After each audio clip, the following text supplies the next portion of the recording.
Today's guest is Christin Collins. She's the one that really resonates with me because we've been on a similar journey, completely different, but similar findings of, wow, I thought that was happiness and no, it was not. And actually, I'm going to have to rewire a whole bunch of patterns in my whole life to get to what is true health and true freedom and true happiness. And so she's sharing that story.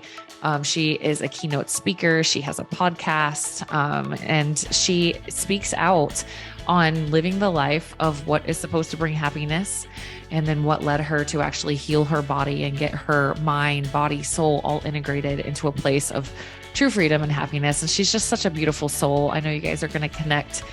I think you will connect to her. I definitely did. She's just so delightful. Her website is Christin Collins, and it's CHRISTIN Collins with 2 L's, ChristinCollins.com. You can also find her at Christin Collins Live on Instagram. And if you want to find out more of, if you listen to this and you want to find out more, just check out her website. Everything is there. She has her coaching and workshops, keynote speaking, books. Her book is called Her Phoenix Rising. So there's a link to that. It's on Amazon. You can find it there as well. And all sorts of articles, videos, and more if you want more from Christin. So let's go ahead and get in. Here is Christin Collins. Okay. So Christin, we were just saying, I'm very excited because we are very aligned. This is going to be an awesome conversation because we've both been doing so much deep thinking about what does it really take to be happy? That's what we're doing professionally. We're doing our own work with that. And I noticed that you've been called an interconnected well-being advocate. I was like, yes, let's go. What do you mean by that? I kind of like just calling myself that as my company title, just so people ask that question, like, what? But I didn't want to call myself the CEO or founder or all the normal things. Mm-hmm. It really is what am I trying to do? What is my role within my own company? And interconnected, everything is interconnected. And it's all based on if we can heal and get to root cause wellness, right? Then I feel we can not only interconnect individually, but then as a society. So interconnected well-being advocate is what came up when I decided I wanted to give myself a title. Yeah. And it hits on, and I know you've thought this, it hits on being interconnected with nature and understanding that and where we fit in, all of it. So huge. Okay. So can you share a little bit of your background of how you got to this place? Yeah. Wow. I love it. And I love how you started with, we're all trying to figure out how to be happy. So how I got into this place was I was on top of my life, my game, my professional, my personal, my family life. And I was realizing as an executive in healthcare, I was the executive overseeing health and wellness for a $2 billion healthcare system. Amazing husband, my 2 stepkids, well on their way, everything, plenty of money, beautiful house, the whole thing. I had the whole thing. And all of a sudden I'm like, why? What am I chasing after? Wow. When do I exhale? When is enough enough? Wow. And that coupled with the fact that I found out that even though I was very healthy, I had chronic over 100% inflammation. Wow. So then I started asking questions on why is that? I eat great. I'm a triathlete. I have this great life. Why am I really inflamed? Those things open the door for exploration of truly what is this all about? Yeah. So what'd you find? I found that there's a lot of doors on the journey that open up. This is not a destination, that this is, I'm a continual learner. But what I did find was that the happiness, the health, the satiation, the wholeness that I was trying to achieve professionally or materially or experientially was never, ever, ever going to fulfill. Yeah. And it really was the pause and being present and connecting within. That was where I was going to find my exhale. Yep. That's what I found. What do you think are, some of the most common root causes? I think about this issue all the time too. It's just this constant striving, be more, do more, prove that I matter, that I'm valuable, this outside external, see world, I matter, right? I'm important, right? What do you think? Where do you think that starts in people? Common causes? So how long is this podcast? This is a beautiful question. I love that you asked it. And there's a lot of things, but to highlight very simply, cultural norms and the expectation that's placed on us, that the othering of, if only I had that or looked like that or experienced that, then I would fit in, or that would make me happy. So there's a lot of external pressures. That was kind of the first layer, because I had all those things and I'm like, yeah, wait, no. Yeah. Like think of advertising. Think of in and of itself, the whole purpose of marketing and advertising is to make you want something that you don't have. And we've all been pummeled from as early as we can remember, even watching my little cartoons. It was like, I want that Play-Doh set. I want that Barbie. I want that, and so, yeah, we're for people's financial gain, constantly being told that we should want something that we don't currently have. So yeah, that's a huge part of society influence. Then just basic social structures, I think you're kind of hitting on of like, it's passed down through the generations of, you should be like this. This makes people like you. This makes men like you. That guys, this makes women like you. It's just so much conditioning from society on this outside will make you of happy. Me. What's that? This will make you happy. Yeah. Right. Not right. even yes, and yes to everything you just said. But then irrespective of how other people were perceiving me, if I only had that car, I love thinking about that, right? How do we obsess about getting a car? I look at my car that I can't even believe I get to drive, and now it is dirty. It has some dents in it. I mean, and I'm like, it no longer gives me that dopamine hit. So that's a really great foundational one. You also shared about cartoons when we were young. And I think about, and I remember raising my stepchildren and looking at my daughter and going, yeah, that really hot guy who just, came into your life to rescue you. That ain't it. Right. That ain't it. So we're even getting that where it's the othering that's going to make you happy.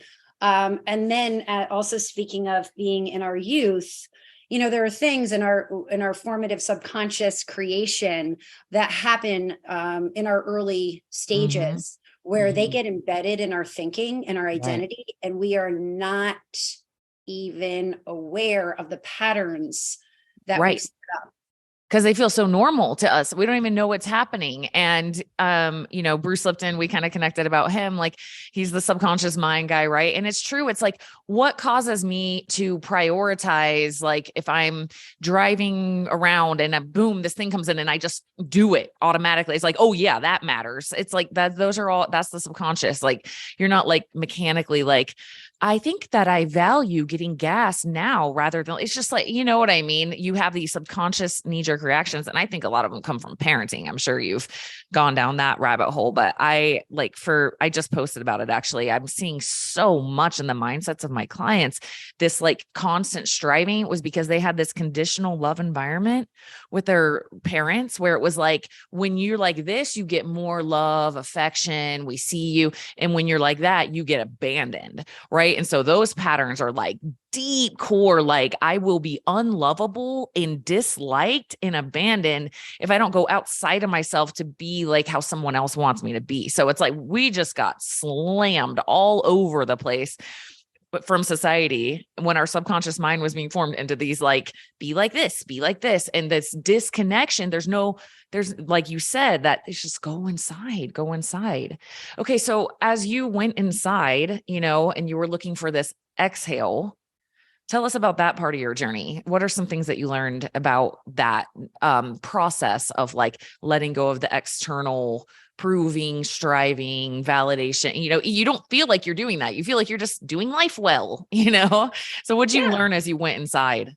I think the definition of doing life well, I think clients that are attracted to you and folks who are attracted to me are doing well. Yeah. Right. And yeah, all of a sudden now the foundation is being chipped away, whether they're realizing it or not. And I think when they get to us, they're starting to be like, wait. Yeah, that wasn't it. Right. So I think how I want to answer your beautiful question is the fact that it was really, really challenging for me to get to the point to be present and look within. And I still struggle with that daily in my daily practice of meditation, where my monkey mind is so strong, and being compassionate to myself that, getting into this present moment is really challenging.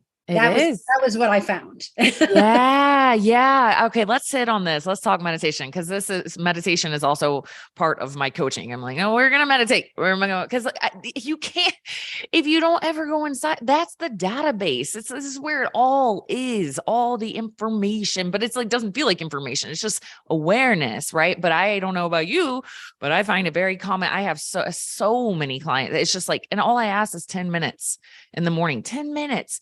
And they're like, I can't, I hear all the time, I can't meditate. I can't. And I'm very frank with people. I'm like, listen, you have an untrained mind.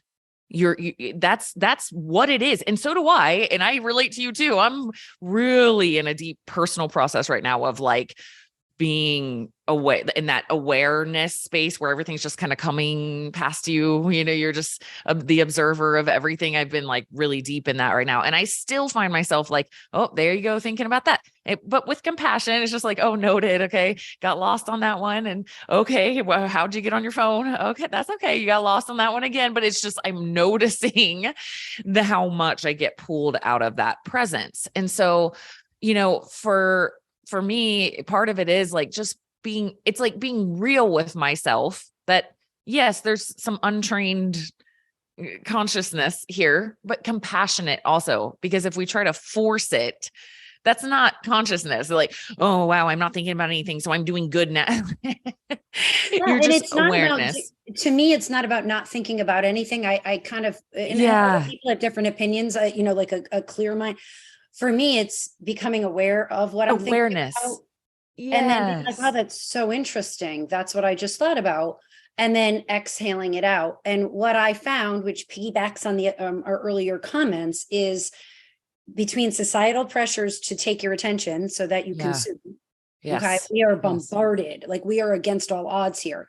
Coupled with, I didn't want to be present because I would rather ruminate about a past or psychotic about a future that is kind of funny because, how much of that do you control? And the reason I didn't want to be present was because when I was present, all of a sudden something might bubble up that would make me uncomfortable. Yeah. And I couldn't handle it. So my journey, and I wrote about the aha moments in an autobiography called Her Phoenix Rising about 2 years ago, as I was trying to just heal and release some of this awareness that was occurring. And now I'm in the process of writing a follow-on, which is a pathway or a framework on how do we get there. And so what we're talking about right now is getting present through breath. Yes. And that's the first step. Yes. And whether your breath is 3 deep breaths at the stoplight with kids screaming in the back of the car. Right. And it's training yourself to be able to take the pause to notice. To notice, to be like, wow, that's so interesting. That guy just cut me off and I want to go kill him. Right. And I have no idea what's going on in his world right now. And I'm safe and it's okay. And just train, I like the word you said, training, right? We're training our minds to be able to be observers. Yes. Yes. Yeah. And that's meditation. I try to tell my clients all the time. I'm like, no. Like, it's not like, don't think.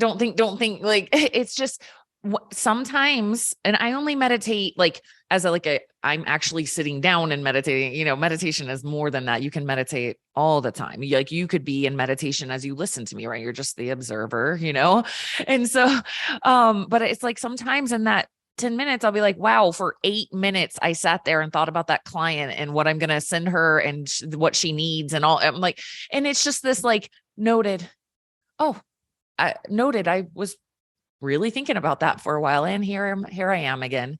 And it's just that loving, like pulling back into that space and just noticing it's not bad or wrong to be in the mind, but coming into a space where you're noticing it. And I love the driver analogy you gave, because I got like, this old man got really, really mad at me the other day because I was like a little left in the middle of an intersection to turn left. And he was he had plenty of room, but he was super angry, honking, holding up his hand at me like, what is wrong with you? And it was interesting to be the observer in that moment, because I was like, granted, like, fair enough. I am a little far left in the intersection, also noticed that he has plenty of room, and also like felt filled with compassion on him that he's so easily pulled into that reactive anger, and that was it. It's gorgeous. And I think I hit an apex because I had certain ways of thinking and being, especially in healthcare, where I was so passionate about prevention and root cause healing. And I worked in a reparative traditional healthcare system. So you can imagine my frustration every minute at work where I'm like, hi, I feel like we're doing it wrong. Like, why are we waiting for people to get sick and then we operate or medicate them? And I made headway, and then we had a leadership change, and then it was no longer well. So my point of sharing that was I got really, really high vibing in my anger that I couldn't change other people's minds. And what I had, anyone resonated with that. And now, so again, getting back to the curiosity and the pause and these things, I chose in the beginning of COVID, there was a buyout offered, and by the grace of God, my husband agreed, and I left. And he's like, "What are you going to go do?" And I'm like, "I have no idea. I just cannot do this anymore." So talk about a vulnerable point in life, right? And I just courageous, super courageous, and so connected to self of like letting that go. That it's an ego death. I mean, you're like, okay, I'm feeling that pull and I'm going to let it fall. And that takes courage. Yeah. Thank you. I can now reflect on that and realize that, but I promise you, I was at my wit's end. Yeah. I probably would have stroked out or something. So I don't know if it was courage as much as like, I feel like. The chapter was closing. But now I will receive that with gratitude. But that I look back at that and I look at how hard I worked to change everybody else's mind. And there was one time on a podcast, I heard a guru actually speak about how he was at a board table, and he's spewing his brilliance among said board, and they were just not interested in what he had to say. And he said, I'm like, why am I working so hard to be at this table? Yeah. I'm just going to go sit at my own table. Yes. Well, my beautiful friend, I removed myself from this table and I went and quietly removed myself from the table. And then I went and I sat at my own table in deep introspection, and I connected with who I am and why I am and how it does look different, as it's supposed to, from other people. And as I sat and grew more clear and comfortable and joyful in my own uniqueness, guess what started happening? People started gravitating towards my table and asking me questions and wanting to plug in. And it was not overnight that happened. So I share that because I got quiet and I got curious, and now I can live my life, not perfectly, but I can live my life when things aren't going my way or people are doing it very different than I think they should. I can go, that's super interesting. I'm not in control of the old guy who's screaming at me because I'm a little bit further away. He's on his own journey. I'm on my own, and it's giving me the opportunity to decide who I am. I love that. Such a beautiful lesson. Thank you for sharing that. I noticed, I feel like we tend to get tripped up on energies that are lower frequency where we have unhealed wounds. Okay. And so for one of mine was, with religion, I had an unhealed wound with religion. I knew it because every time I would hear stuff from that, I would get like super triggered. I'm like, those MFers are like manipulating and lying and and I would get all kind of like mad. Right. And I was actually personally doing a plant medicine ceremony with a friend, with a shaman. And I know this shaman really well. And she's such a beautiful, beautiful soul. And we were just talking afterwards. And I have to just add this to what you were saying, because it just reminds me of it so much. But the way she said it was, she's just this little sweet, precious, beautiful, powerful soul. Right. And she goes, I was talking about that, how I've noticed get tripped up on this one sometimes. And she goes, oh, she's like, when I, if you guys aren't watching on YouTube, I'm sorry, you're not going to see my hand gesture, but she was like, when I just come across an energy that doesn't mix with mine, I just go, whoop. And what I'm just gesturing is like just driving around it. Like, it's just like, oh, and whoop, and just like, let it go, let it be that energy, just let it be. And the deeper I've gotten into this presence you're talking about, like, I've just realized, actually, I feel like I've had a pretty tremendous healing recently on that religion one, because I'm recognizing that we are all just source experiencing infinite possibilities. And that's just one of the possibilities that can be experienced. And that's it. It's like, why would you be mad about me as source? That's how I feel. It's just experiencing another possibility. Why would you be mad about that? Well, and then if you put your energy into being angry, where you put your energy, right? That's what you expect. Yeah, it's just a choice. So if you're going to waste energy focusing on what you don't align with, guess what? Yeah. Right. That brings you stuckness. And I love your and that was my aha. And then how we eat. Right. And I used to think, well, I'm about to take you and I'm going to rent billboards out and I'm going to call every person I know and I'm going to get a megaphone and I'm going to let everyone know that I'm about to take you and that you're insane or an idiot or a jerk. Right. Yeah.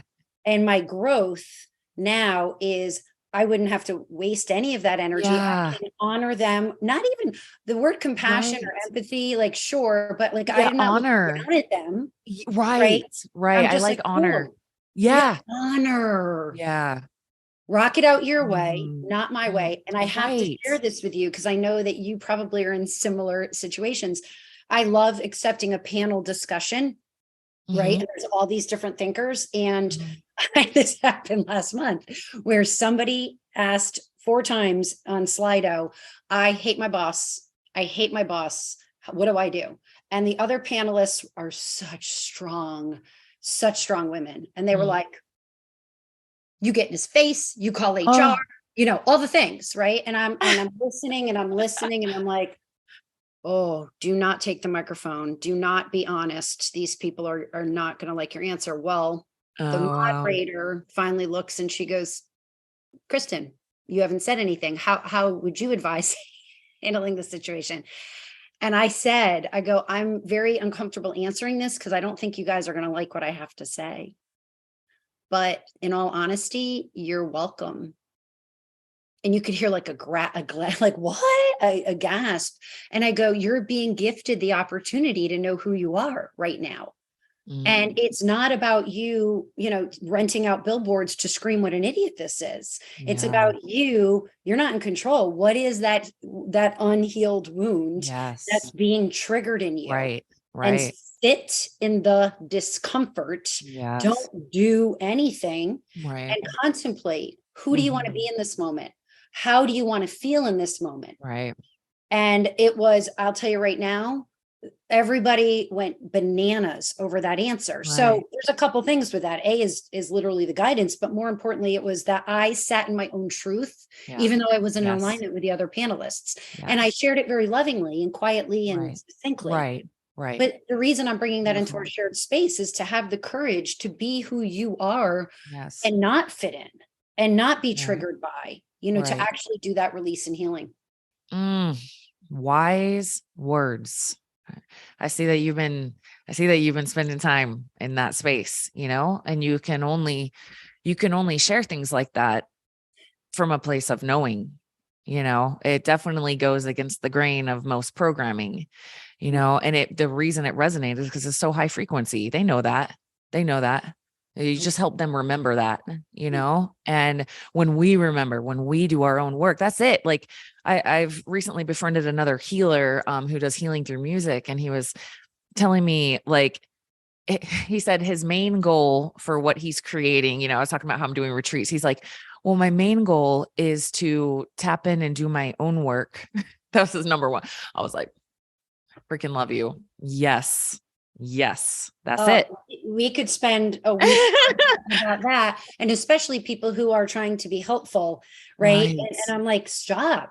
Yeah. If you 1,000% embody and if we all worked on ourselves and showed up from a place of wholeness, right, and accepted that every single experience around us is going to have a different truth. It's going to look and feel different for everyone. And we just showed up comfortable in our own skin. I think we would have healed the world if we did that. So 100%. I'm not responsible for healing. Exactly. They're not responsible for healing me. And then from that embodiment, we can vibrate out that love that we really all truly are. My favorite quote is from Leo Tolstoy, because he observed this, what you just said. It's everyone thinks of changing the world, but no one thinks of changing himself. And so he observed that, and I know you see this, I see this too. It's like, sometimes I'll hear people say like, I don't really know what exactly I want to do. I just want to inspire people. And I hear ego, I hear wounds when I hear that. It's like, okay, so you just want to be seen as inspiring. It's all coming from outside, and just let that go. Let that go completely. Cause I don't know about you, but I don't resonate with, I want to inspire people. It's very weird energy for me. It's like, I just want to tap in and do what feels connected to my soul, to source, my heart, like follow this like uber presence of what's coming through. And that's it. And I don't care, like, and letting go of the energy of helping, that was a big one for me. That was a big Amen. one for me. I was I want to all go ego identified with that right. shit. And I want to go a level deeper on that one because this was Mm. a big awakening for me too. And I agree. I giggle. I want to be of service. And I'm like, awesome, serve yourself. Yeah. And be that. And then Right. you Just will see what attract. happens. Yes. Mm. But what I learned, and I shared this with a coaching client recently, and it really blew her mind. So I'm hoping that it's helpful because it Yay. certainly was helpful to me. I knew that I didn't do what I did outside so that you would like me. I knew Right. that. I really didn't care if you liked me. Right. Guess what? I did what I did to the point of exhaustion, right? So that I would like me. Yeah. Yeah. I didn't feel worthy of my Right. own love if I just sat on the couch and took a nap, or I wasn't Mm. on 17 boards, or I wasn't raising all the, like, whatever the things were.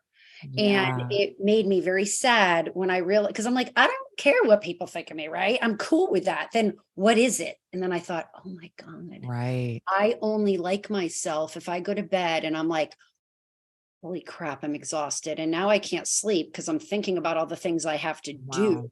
Right? Right. It was how I Right. earned my own self-love. Right. Yeah. So this was something I did for myself and have used it with some clients. And I found it to be, so like what I did, mine was helping. I noticed that I kept saying this. This is probably like a year or so ago, not that long ago. And I was like, just in that awareness observer space, I was like, I know I keep saying stuff like, I just want to help people, or even as bad as my purpose. I know you're cringing. It makes my skin crawl now. My We're purpose so is cute. Aren't we cute? my We are so purpose is helping adorable. people, and all this stuff. And like, and so I like to do really challenging journaling prompts on myself. You know what I mean? Like mess with myself a little bit. Like, what is this? And so I was journaling, like, who would you be without helping? And it hits this like kind of earning it, like value. I like myself, like I judge myself as a good enough, valuable enough person that matters in the world if I'm helping people. Right. And so I was like, oh, this is a root. This is a tree. These are like all the roots we're getting to right now, And so I just kept going deeper and deeper. And I like got into visualization of who would I be without helping. And I like saw myself, and I saw myself by this waterfall in the forest, just like enjoying. And I saw myself on a beach, just running free. And I saw myself at a restaurant, just being served, and I can't help anybody. And I just felt that, and I just felt the innate worth of my soul. I was like, who are you? How would you describe yourself? And I was like, uh, wise, intuitive, playful, happy, curious. And then I wrote free.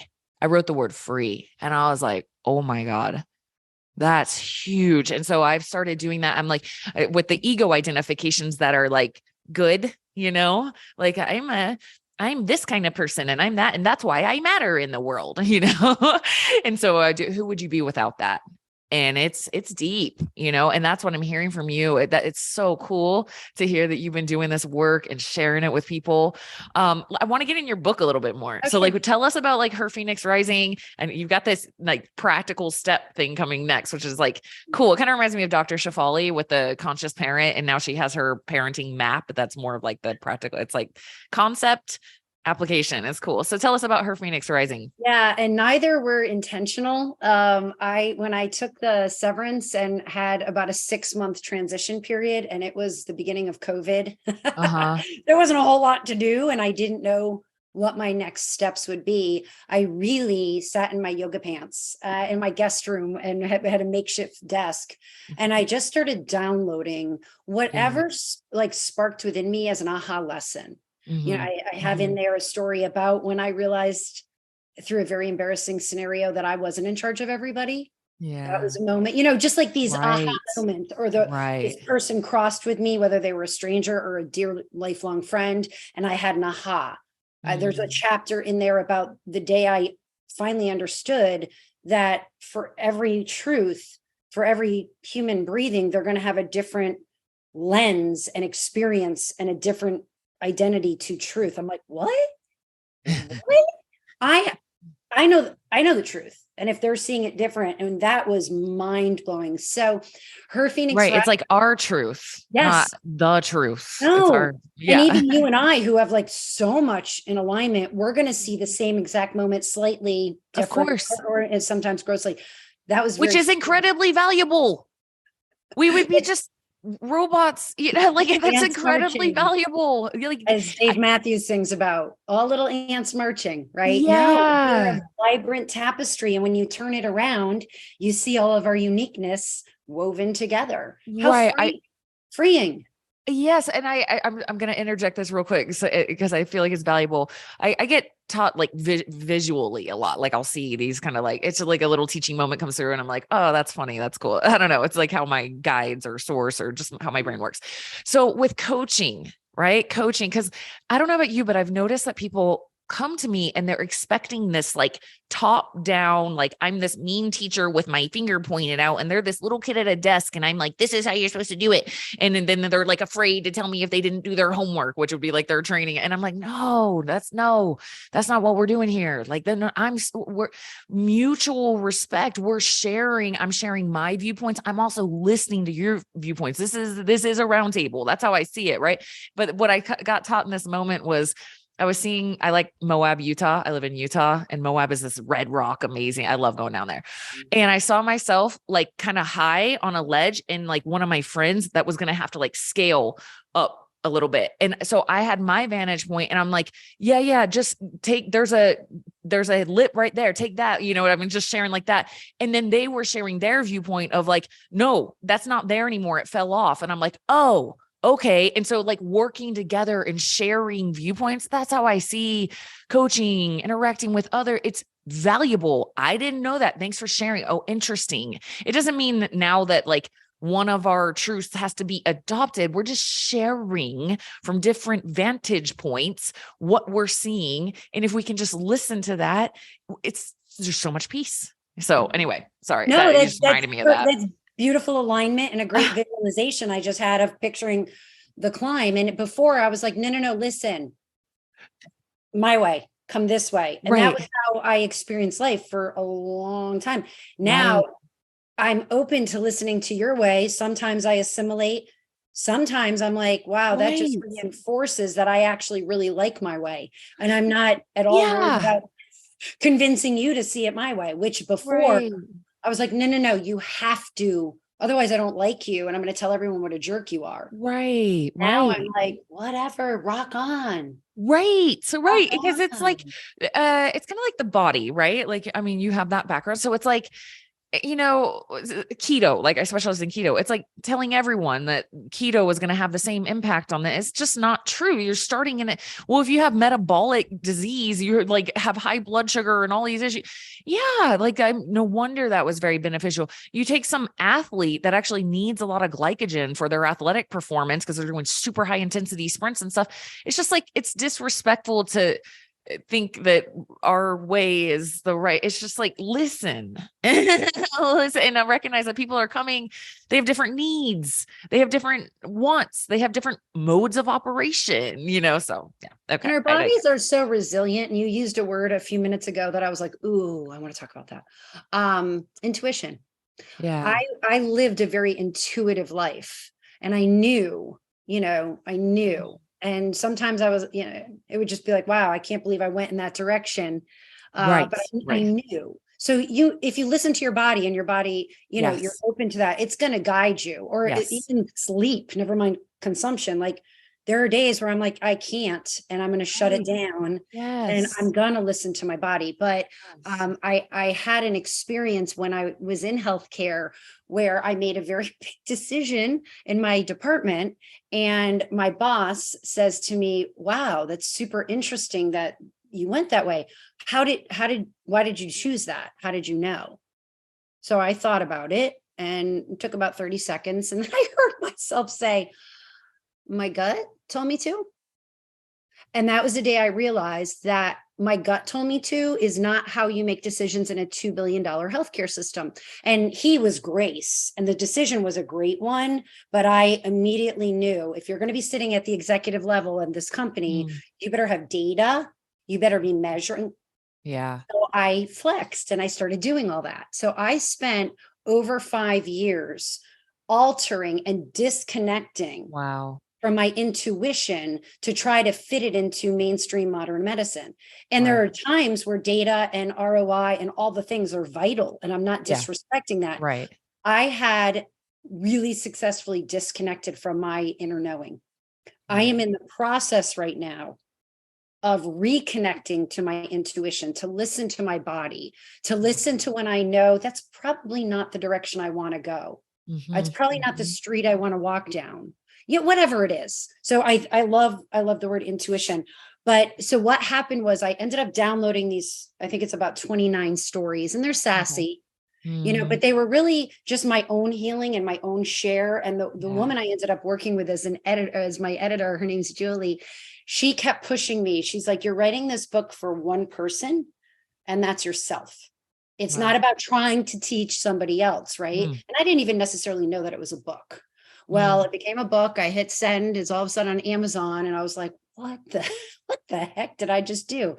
I just very vulnerably shared, some embarrassing and some joyful things. But Yeah. it was my stepdaughter, and the book opens with this. It was my stepdaughter one day who, at the end of a very long day that was pretty hard, she said, you really should contemplate writing a book and sharing your journey, because from the Wow. outside, your life looks pretty damn easy, and you look like you've got it all, and you do have it all, but you've been through a lot. And I think if you shared that, it would help other people know that they too can Yeah. overcome adversity, trauma, whatever the case may be. Yeah. It was 5 years later that I Mm. sat down to write that book. Wow. Then the follow-up thing, because I mean, the fact that the first one came out kind of blows my mind. That was kind of an interesting offering to the world Yeah. for my own healing. But then what would happen is people would read it, and then they would be stirred, not because of a specific story that was a literal takeaway, but they would start thinking about their own life, and they would Yes. connect with something, and they're like, Yes. that reminds me.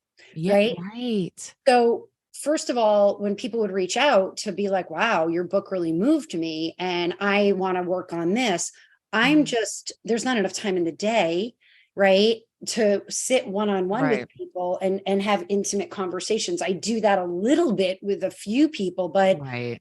it's a lot to take. And Yeah. I started realizing, if I explored what was the pathway, and it doesn't mean that my pathway is your pathway, Mm. and it doesn't mean this is in totality, but if there was a framework that you could walk down Right. and take away from it what you would like, that would probably help. That would be good. And here we go again. Guess what it's doing as I'm finalizing that second offering? It's really my own reflection for myself. It's me Yeah. reflecting on, yeah, how did I get to this current point? And I'd love real quickly to mention the 8 steps, because it may be Yeah. something, it's in alignment with what we're talking about. And I don't know if this shows up backwards for you, Nope. but the Sh- saying "be love."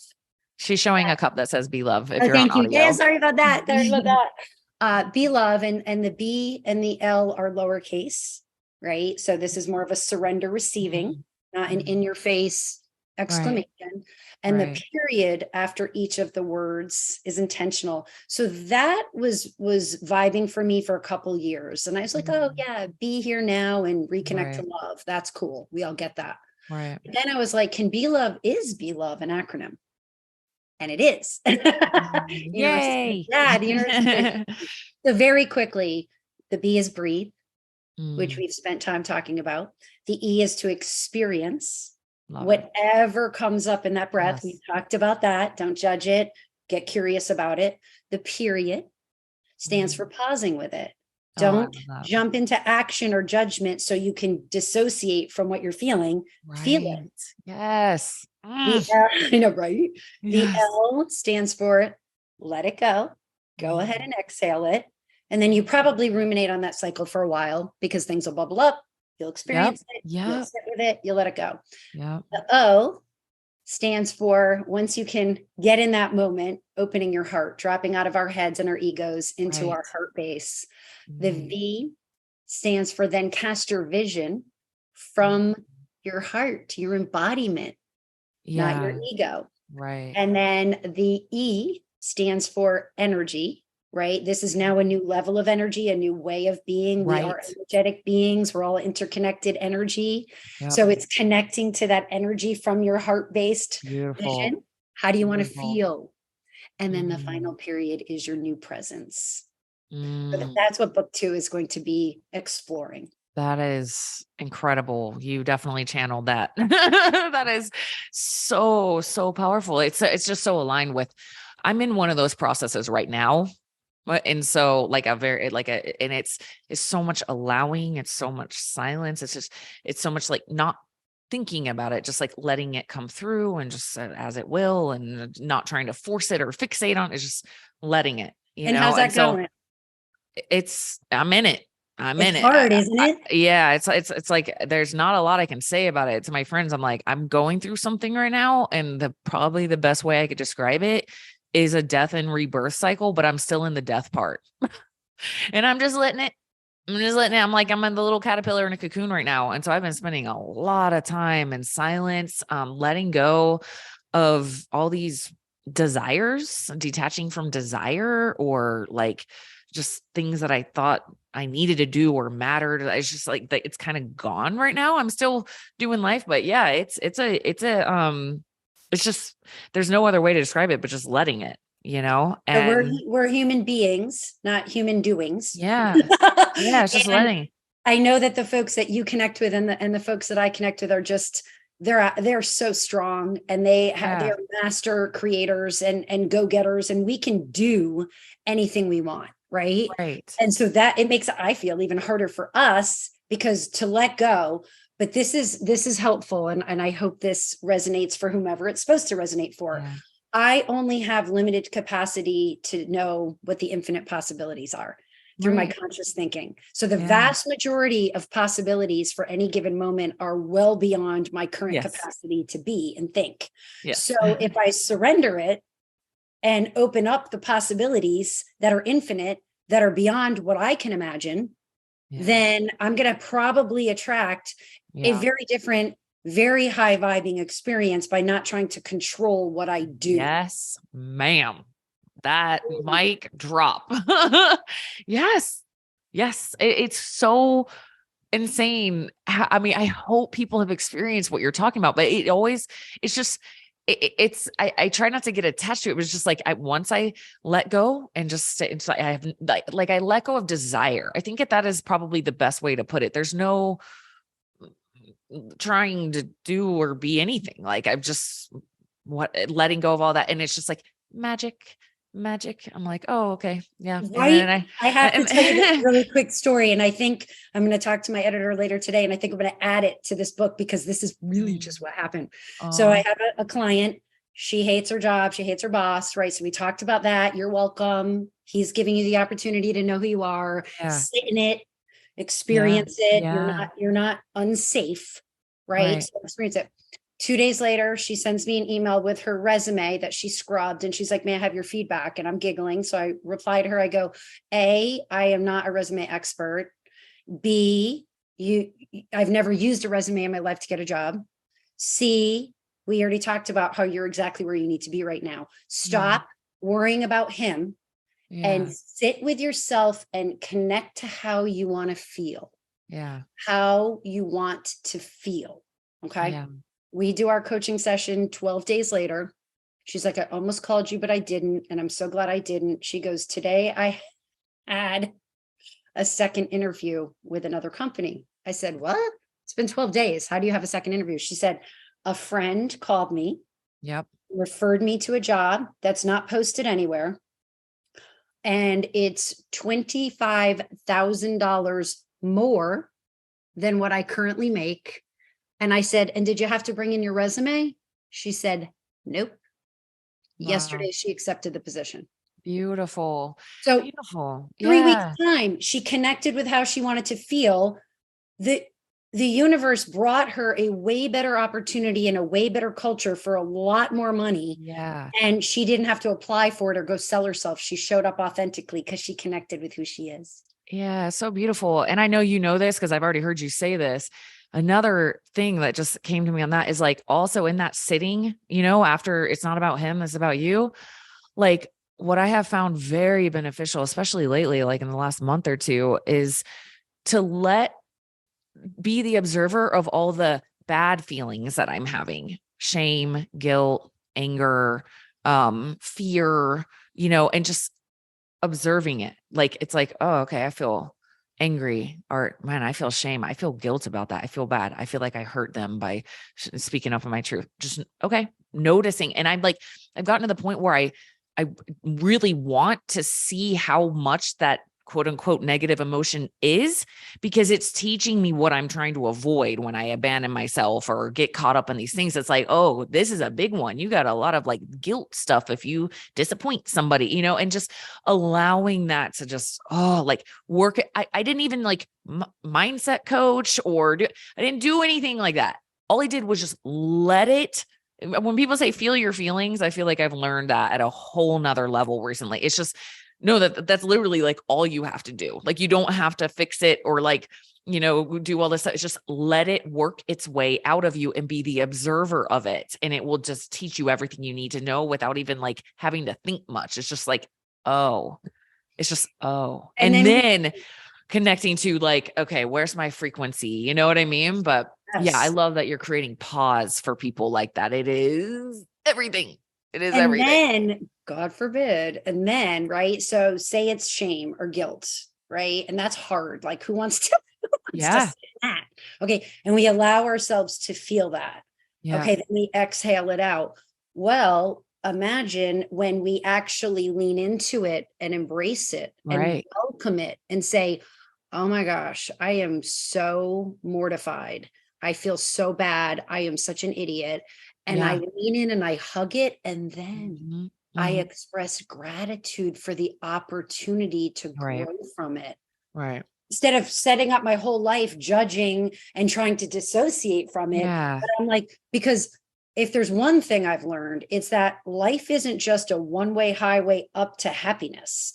Life is going to ebb and flow into different moments. And it's unfortunately in the tension of the hard negative thinking or experiencing that we grow if we actually sit through it.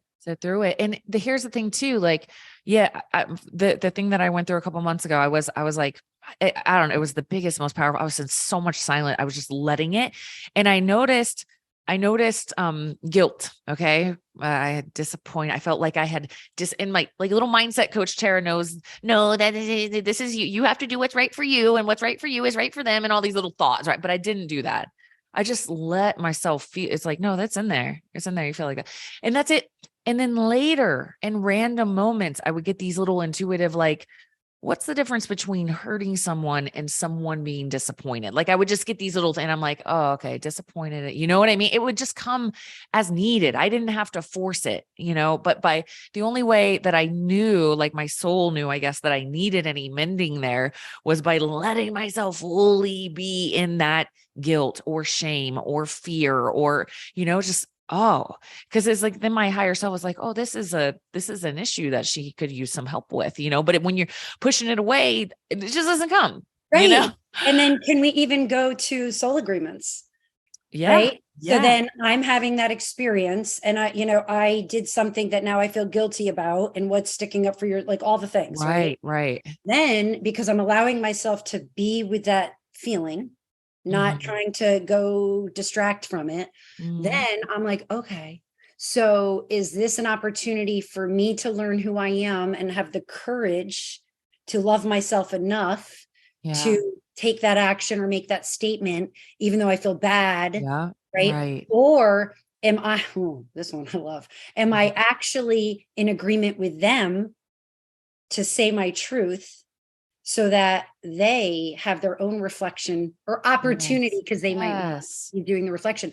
So again, that was some thinking that helped me feel better about when I was digesting it. And I get curious about it. I'm like, is this one for me? Is this one for you? Is this mutual? Or some combination, but knowing that it's all divine, it's all perfect, and that I'm not going to just have, a fairy tale skip up a mountain till I die. Like, there's moments that are hard.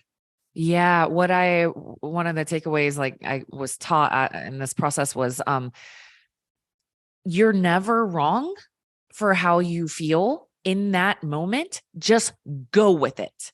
They don't like, oh, is this, do I need to do some work here? Am I judging someone? And blah, blah, blah. Like, it was like, no, like wherever you're at right now, however you feel right now, just go with it. Keep doing that and doing that and doing that and doing that and doing that. That was my biggest takeaway, because I feel like what I was doing before, it kind of ruptured me, a couple months ago. Like, I've been in a very different, very solid, like a place of solitude kind of the last couple months, like a lot of quiet and a lot of presence. And it taught me that, like, what I would do before was I would get stuck by questioning myself or doubting myself or turning mindset, like, oh, well, maybe I have a wound here and I need to change how I'm seeing that. It was just like, stop doing that. Just whatever it is in the moment, just freaking go with it, and stay the observer the entire time. And it's a much faster, more efficient way of saying a line. Does that make sense? Yeah. And of healing. And now we're getting back into self-love and self-grace, right? Yeah. Where I have before, I would be able to manipulate any situation so that I was right, which is obviously hilarious, right? And now when I have to look back at a way of I was being or how I handled something, I did the best I could at that given time, as does everybody else. Right. In a situation. I had an easier time forgiving others than I did for forgiving myself. And now it's just sitting in that rawness and that nakedness, authenticity of, I did the best I could with where I was at. And I promise you, I have grown from there because of that experience. And I love myself. Even though I did that, I forgive myself. I welcome myself doing the best I could at that time. Yes, that's very conscious. It's like when people think of like a all loving God or, universe, it's just like, they're not judging you. No one's judging you. It's just, this is part of growth. It would be like being like, oh my gosh, that's so embarrassing because a baby who's starting to walk keeps falling. It's like, embarrassing, it's like, it's not like it's that. Such a good analogy. You're just learning. And this is a playground. This is the opportunity for us to be who we are, and that is love. And if all we were was love, then that would be really boring, and why would we bother? So this is the playground for us to experience all, so we can go back to who we are, and that is oneness and love. Beautiful. So aligned. I knew this was going to be an awesome conversation. Okay. So to clarify a few things, the book that she's been talking about that's already out is Her Phoenix Rising. Probably the best place to go for that is your website, right? KristinCollins.com/ or Amazon. So if you go to /books, her website is Christin Collins, and it's Christin with CH and 2 I's. Okay. But she has that all, and you have a podcast. Can you share about what your podcast is real quick? Yes. Find the Spark Within. Imagine that. So that's another offering that I have. And then I also get to host a live on Instagram on a platform called Raw Real Talks. And that is an international movement that I would love to invite you to be my guest on. And I really enjoy it because I partner with some other folks. And we take a spiritual look at health and healing. We take a literal, we take a sustainable. So Raw Real Talks on Instagram. Love it. Okay. Thank you. Raw Real Talks is the Instagram handle. Okay, cool. Thank you so much for that. And then, you have coaching, workshops, you're a keynote speaker, you've got your TEDx talk, correct, on your website.